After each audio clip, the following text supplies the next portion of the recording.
Të nderuar kolegë, sot do t'ju paraqes një rast të skoliozës së rëndë të shoqëruar me defekt të tubit neural në tremujorin e parë. Bëhet fjalë për një rast shumë interesant, pasi tregon se përballë një anomalie të theksuar të skeletit boshtor, duhet gjithmonë të bëhet një kërkim i kujdesshëm për shenja të spinës bifida të hapur.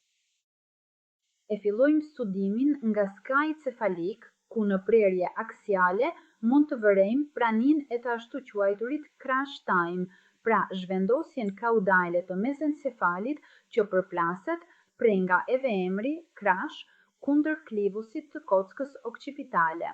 Dhe kjo ndodh për shkak të humbjes së vazhdueshme të lëngut cerebrospinal në zonën ku ndodhet defekti spinal, i cili tërheq gradualisht poshtë trurin e vogël dhe pjesën e trungut të trurit.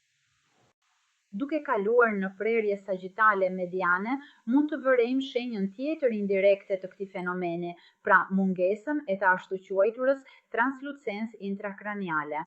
Dhe në fakt, siç mund ta shihni, nuk vërehen ato 3 hapësira anekogjene që normalisht duhet i shihnim te një fetus i shëndetshëm në këtë moshë, të cilat përputhen me trungun e trurit, translucencën intrakraniale dhe cisternën magna, pikërisht për shkak të këtij rrjedhje të lëngut që ndodh për shkak të pranisë së një defekti të tubit neural.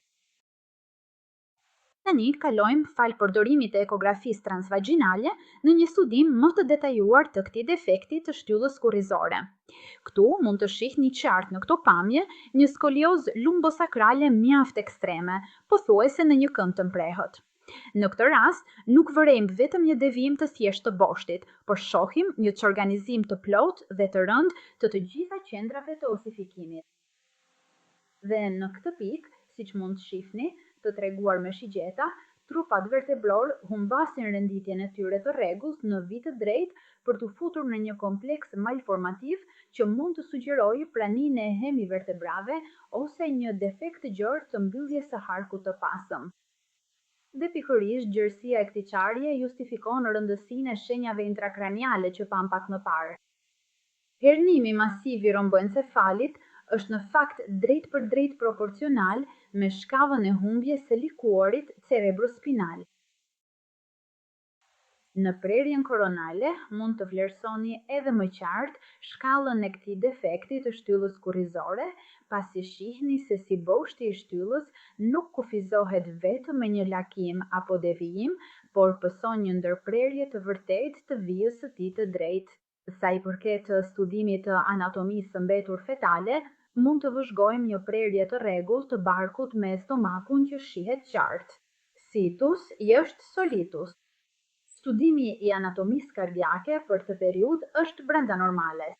Studimi është kryer si nëpërmjet rrugës transabdominale, ashtu edhe asaj transvaginale, gjithashtu me ndihmën e color Dopplerit, dhe janë vërejtur një prerje e rregullt e 4 dhomave, një prerje e rregullt e 3 enëve dhe një kryqëzim i rregullt i enëve të mëdha. Janë konstatuar anomali të tjera në aparatin urogenital, pasi, siç mund ta shihni në këtë klip, është i pranishëm një veshke vetme me biometrinë dhe ekogjendicitetin e rregullt dhe gjatë gjithë kohëzgjatjes së ekzaminimit, që zgjati më shumë se 30 minuta, nuk u vure asnjëherë mbushje e përshtatshme e fshikëzës urinare. Së fundi, do doja të theksoj edhe një të dhënë të fundit, pra konstatimin e një biometrie më të vogël përreth një javë, megjithëse rreth një muaj më parë pacientja kishte kryer një ekografi ku ishte vërtetuar përputhja mes CRL-s dhe periudhës së amenores. Menaxhimi i rastit kërkon një këshillim thelluar me çiftin, duke kërkuar edhe një konsultë gjenetike, që është me rëndësi thelbësore për të llogaritur mundësinë e përsëritjes së mundshme e në shtatzënitë e ardhshme. Në rast se çifti vendos për ndërprerje vullnetare të shtatzënisë, rekomandohet marrja e lëngut amniotik për kryerjen e analizave SOM, një radiografi për një dokumentim më të kujdesshëm dhe të thelluar të asaj që është defekti i shtyllës kurrizore dhe, aty ku është e mundur, ekzaminimi autoptik. Faleminderit të gjithëve për vëmendje.